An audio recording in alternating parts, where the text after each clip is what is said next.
Well, this week we're continuing our series called Good with God, where we have been talking about how God has good in mind for all of us. In fact, God's good is actually chasing after us. But this week we're talking about what happens when it seems like the good that God has for us is taking a long time to get here.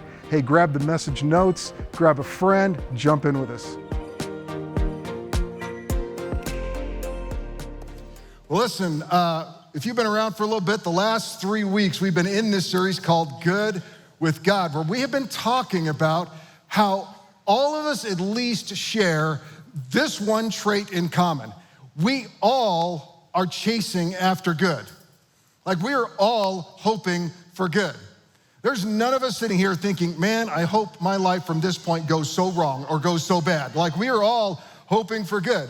Anybody who has stood at the door of a first date is hoping things go good. Nobody stands there thinking, wow, I hope this is a complete train wreck, right?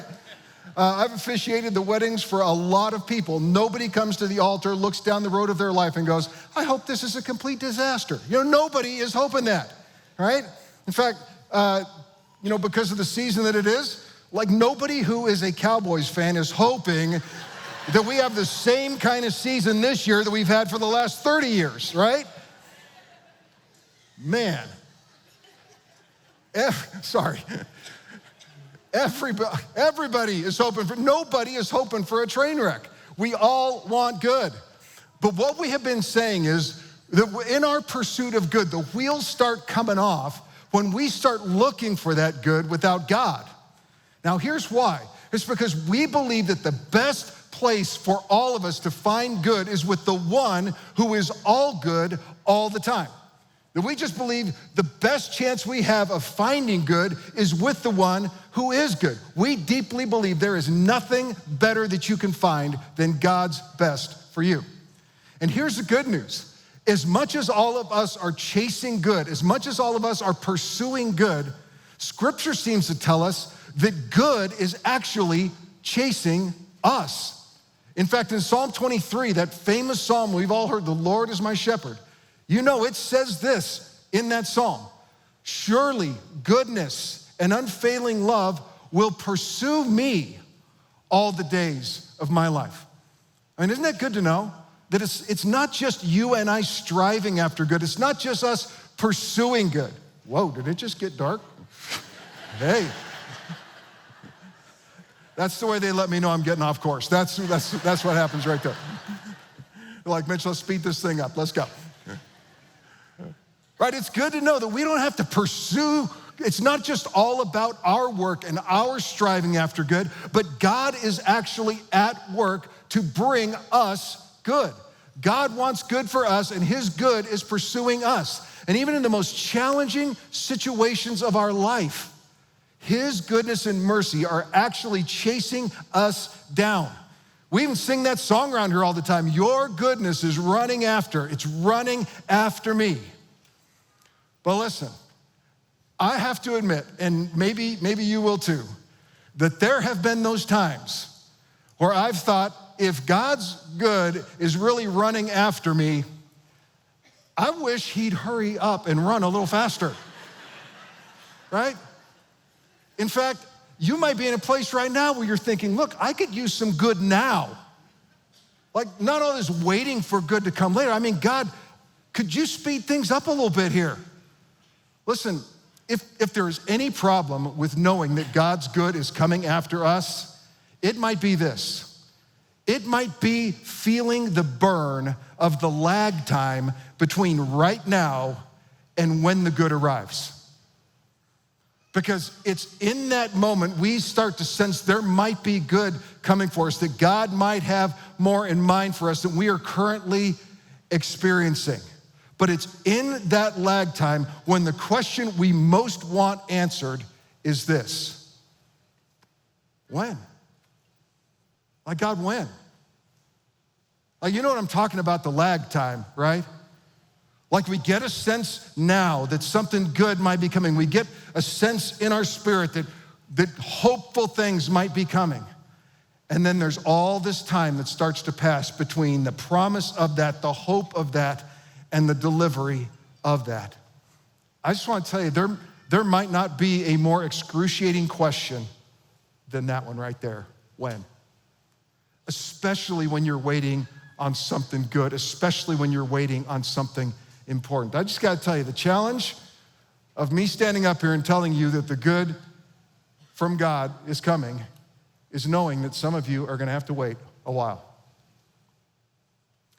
And I'll just tell you, it gets even more painful when that thing you're waiting on really matters. In fact, the more it matters, the more painful it is, right? And I mean, there's any number of situations that I can point to that are just excruciating when you've got to sit in the lag time. And they may be made worse by some guy standing up on stage with a microphone telling you, hey, God's good, it's coming.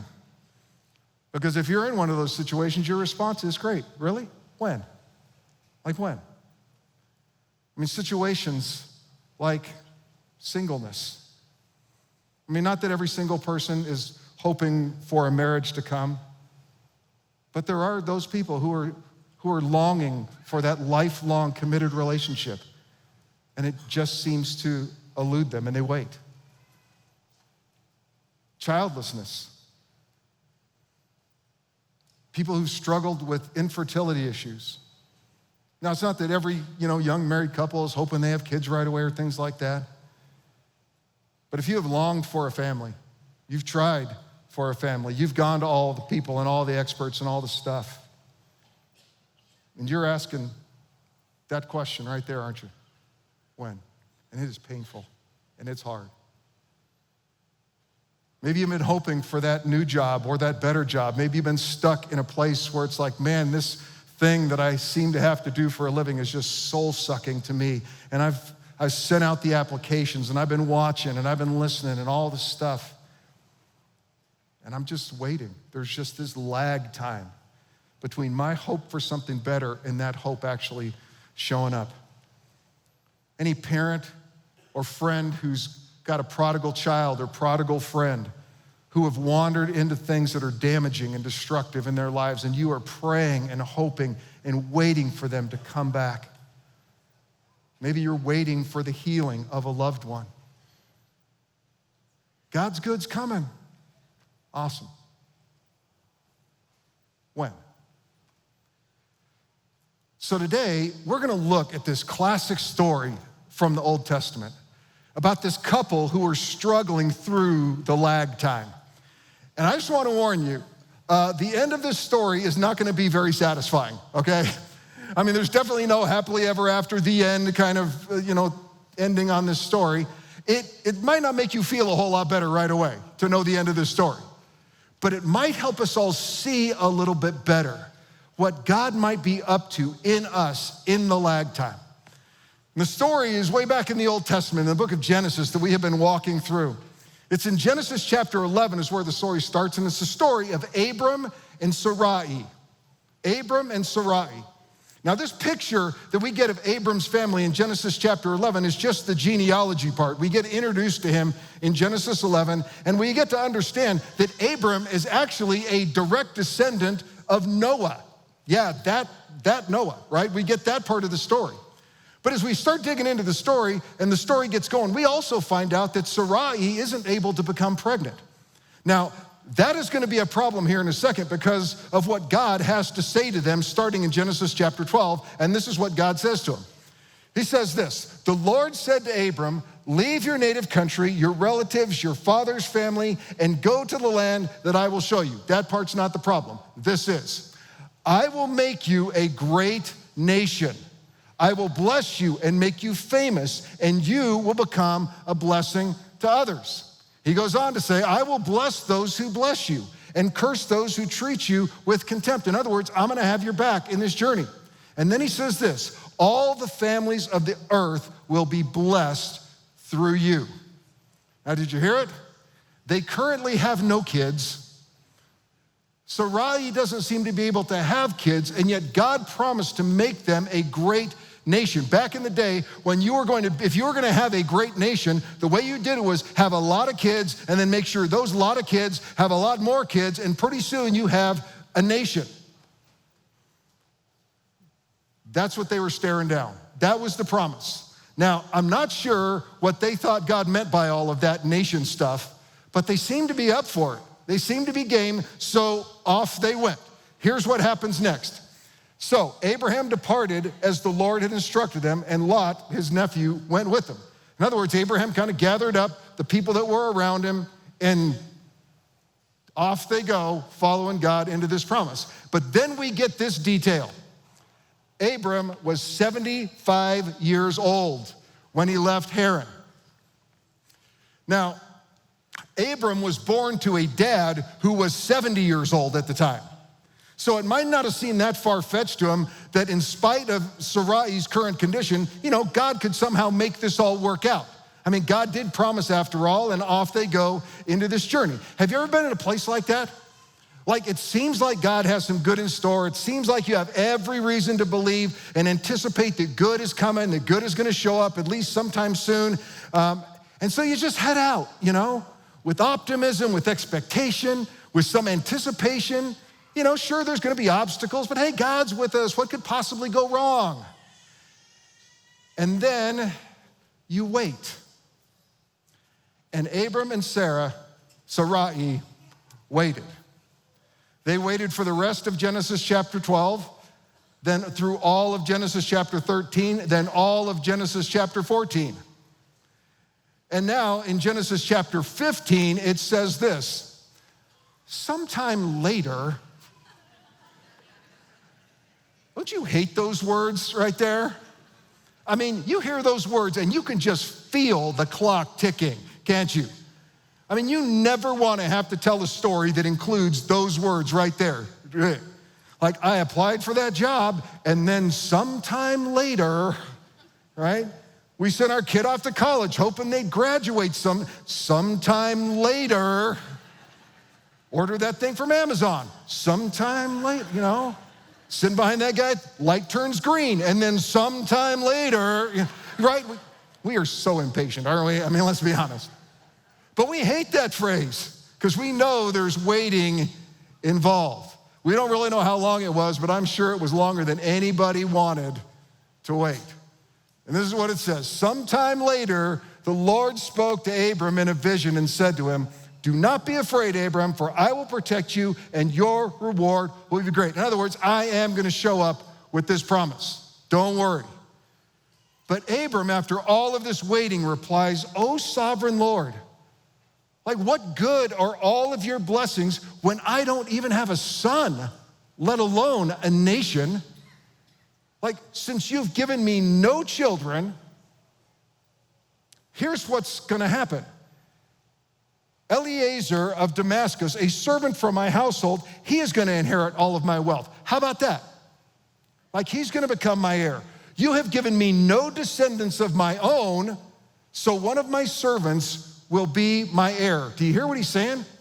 He's saying, look, God, you're kind of messing this up, right? So let me tell you what's about to happen because you're not doing it right. Like something less than good, something less than ideal, something less than the normal way this happens is about to happen because you're not doing this right. Do you hear the tone in his voice? It's almost like he's trying to manipulate God into hurrying up. You ever tried that? But I just love how gentle God is with him. It says next, the Lord said to him, "Abraham, calm down." He didn't say, I'd put that in there because that's what it sounds like, right? Look, your servant will not be your heir, for you will have a son of your own who will be your heir. Don't worry. Then the Lord took Abram outside, and I just love this. It's like God's going, come outside with me.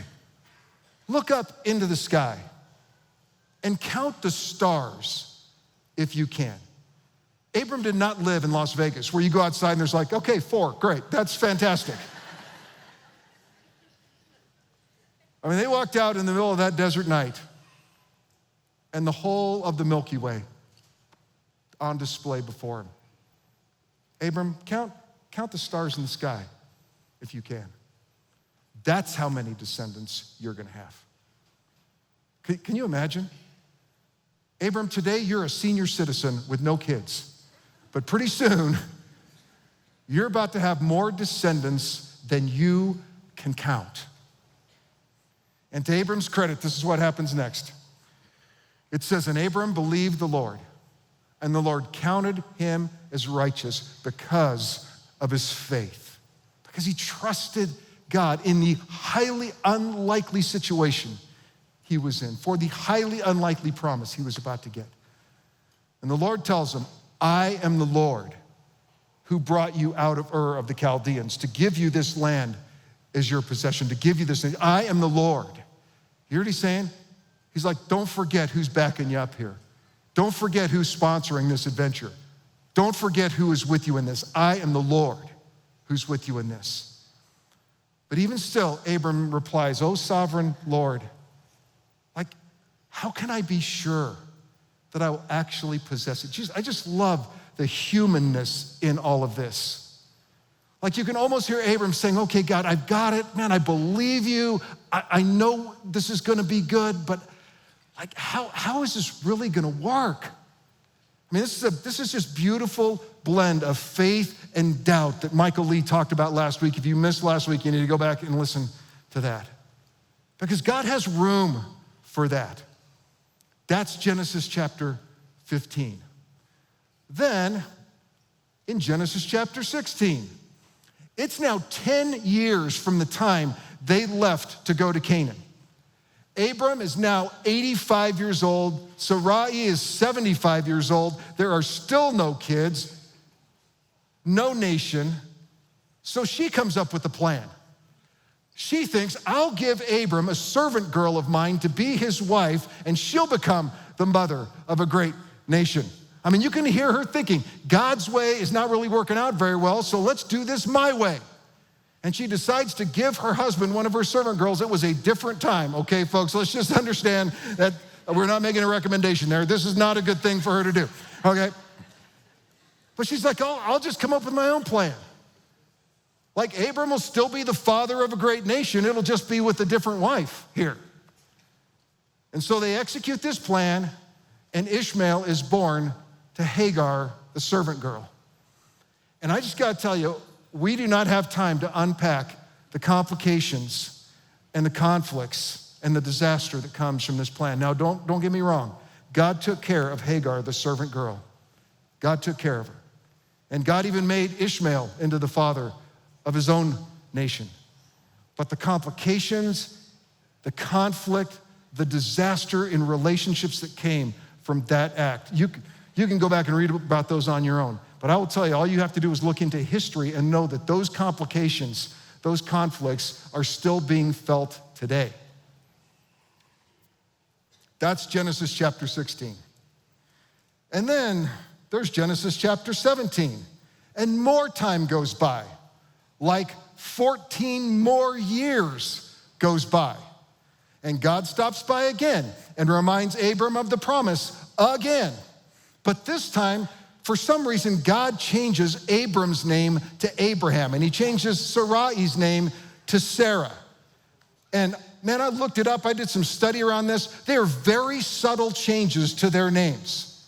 Like, I'm not even sure exactly why God took the trouble to come and change their names. Or maybe to say this, your identity is shifting just a little bit. And you need to know that every time you call each other by these new names. But even though God stops by to remind them of the promise, there is still no nation. There's not even any children yet. And then chapter 18 comes around.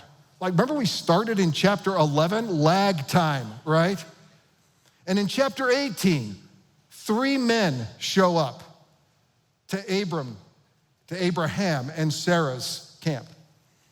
And now some people think that these 3 men that show up is an Old Testament appearance of the Trinity, Father, Son, and Holy Spirit.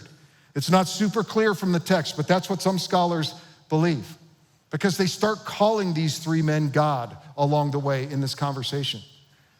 And these 3 men, one of them says, next year you will have a son. After all of this waiting, next year you will have a son. And scripture says that Sarah laughed.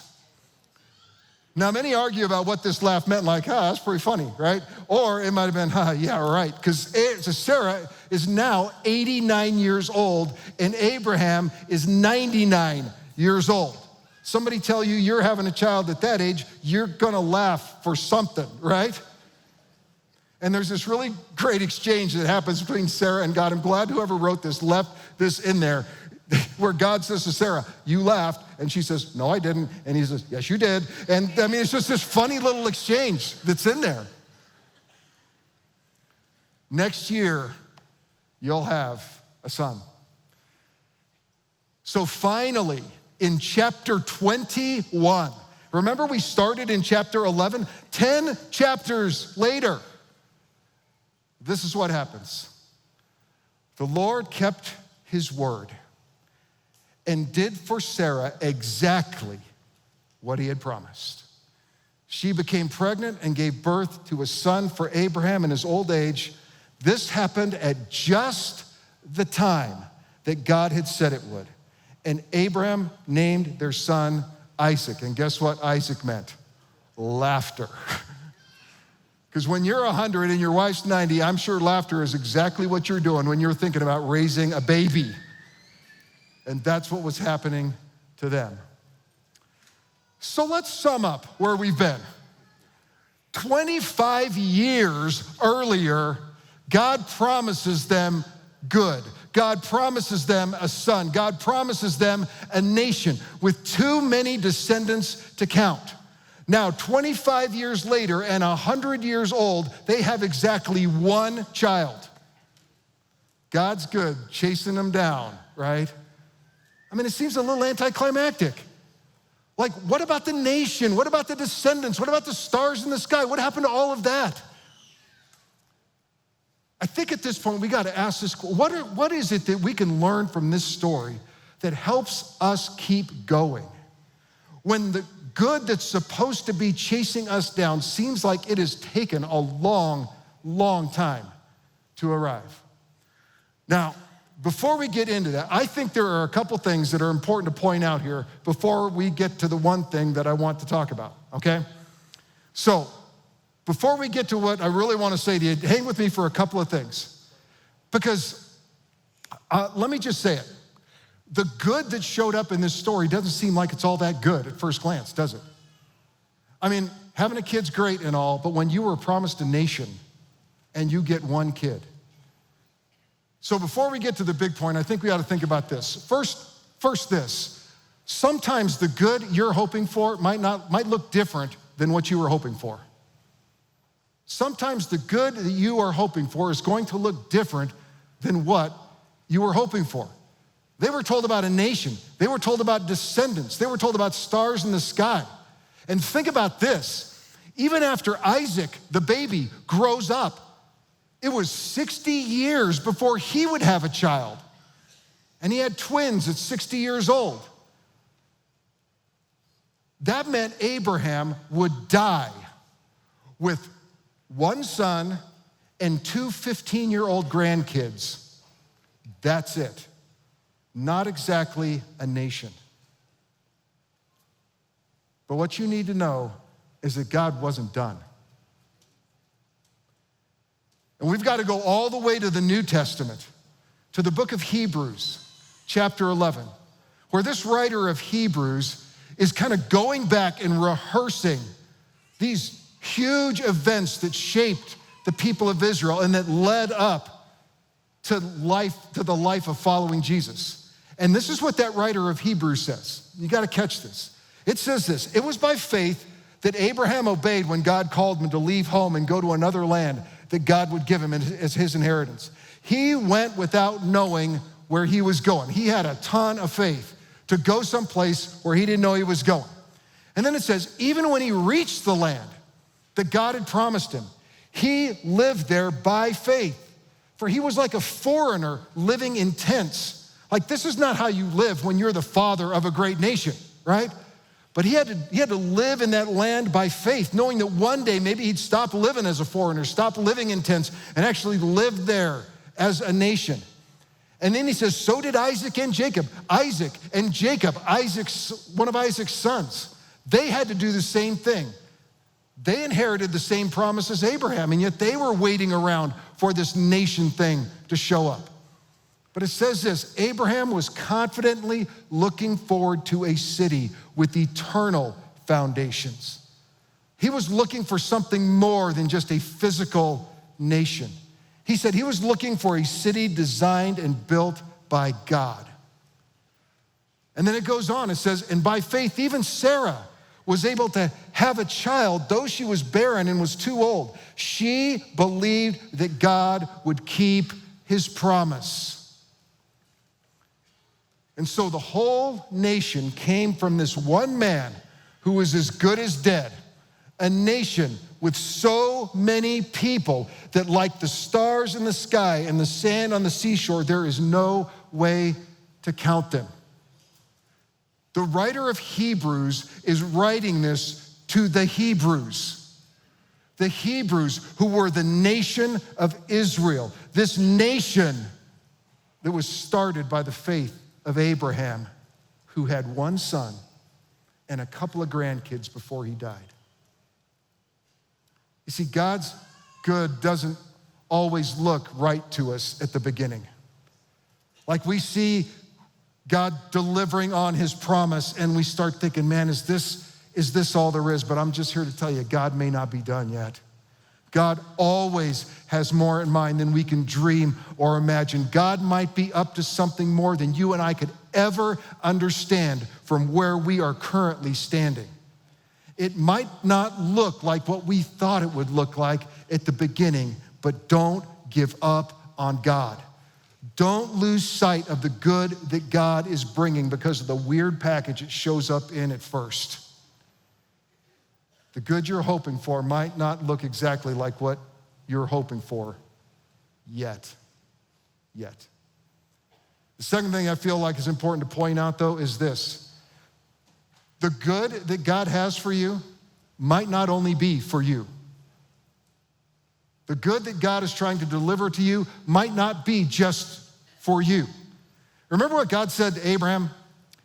Every family will be blessed through you. Every family. If we take that literally, that means our families, my family, your family, every family.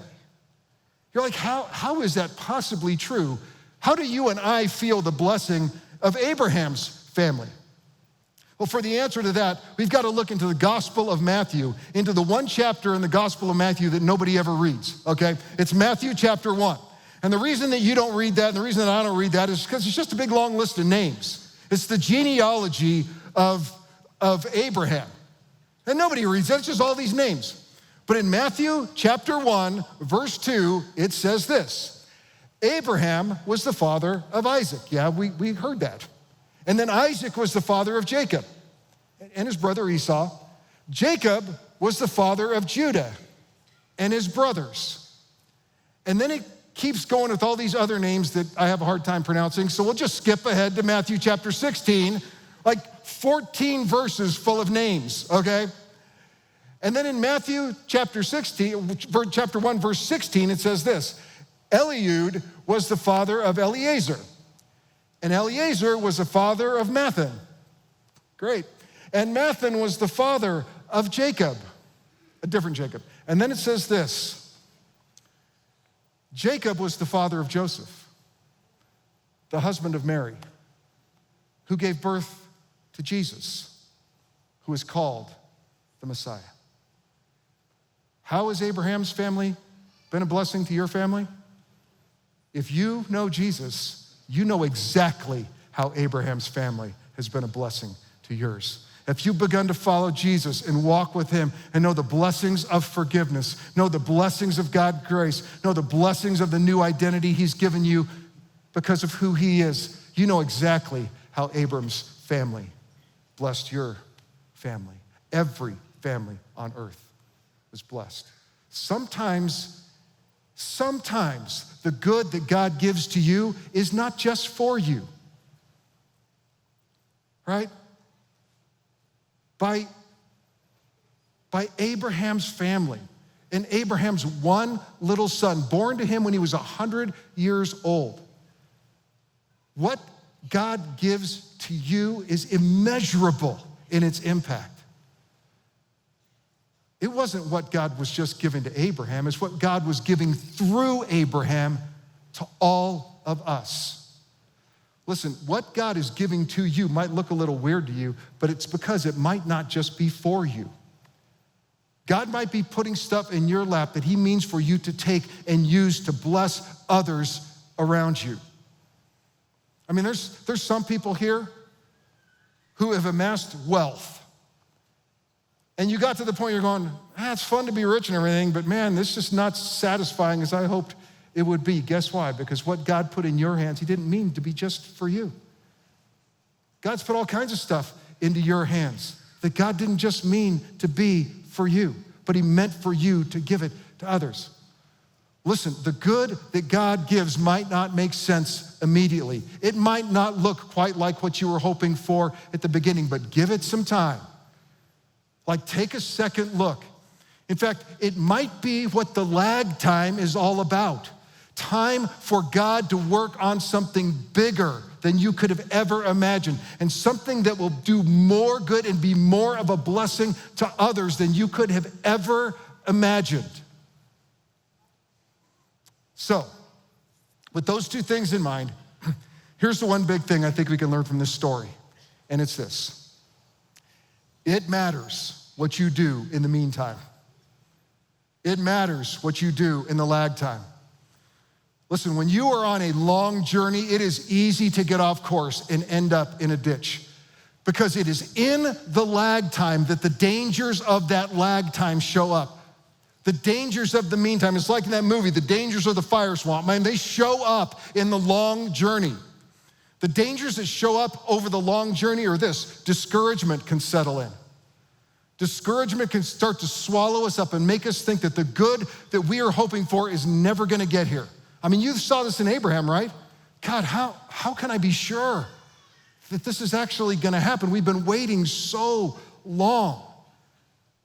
And pretty soon in that discouragement, distractions can show up and start to focus our attention on other things besides trusting God for what he promised. And when those distractions come, then we end up drifting from the things that keep us anchored to God. You saw this in that story. Listen, if we let it, the lag time can cause us to lose trust in God and lose sight of the good that God has in mind for us. And it's in that moment that we start to reach for this: good without God. It's in the lag time, when the discouragement and the distractions and the drifting start, that we can give up on God's way in favor of our own. And we can do just what Abraham and what Sarah attempted to do, because they attempted to reach for illegitimate shortcuts. Remember the servant guy? Like, here's an easy way for me to have an heir. Let's just give it to the servant guy and we'll just go on from there. Or they can settle for inadequate substitutes. Remember the servant girl? Like, instead of waiting for God's good to come God's way, we'll just grab a substitute and do it that way. Let me just say it again. It matters what we do in the meantime. It matters how we handle this lag time, to fend off the discouragement, to fend off the distractions and the drifting that could come, to not reach for the shortcuts and the substitutes that are nothing more than good without God. The better choice in the meantime, the better choice in the lag time, is to do what the Apostle Paul encourages us to do. And it's this. He says, let us not get tired of doing what is good. Like, don't let the lag time wear you out in doing what is good. Don't get weary of trusting God day after day. Don't get weary of seeking God day after day. Don't get weary of hoping in God day after day. Why? Because at just the right time. Remember what happened to Sarah? At just the right time. just like God promised. At just the right time, we will reap a harvest of blessings. It might not look like what you'd hoped. It might not even just be for you, but you will reap a harvest of blessing if you don't give up. So here's the two things we do in the meantime to keep doing good. We just want to be attentive. To be attentive to what God is saying to us. To use the lag time to learn to listen for God's voice. Now listen, I know a lot of you are new to this whole thing, but I tell you, if you'll spend time and say, God, help me learn to hear your voice, you'll begin to recognize when it is God nudging you in the right directions. I'll tell you, there is no better skill that you can develop than learning to be attentive and listen to God.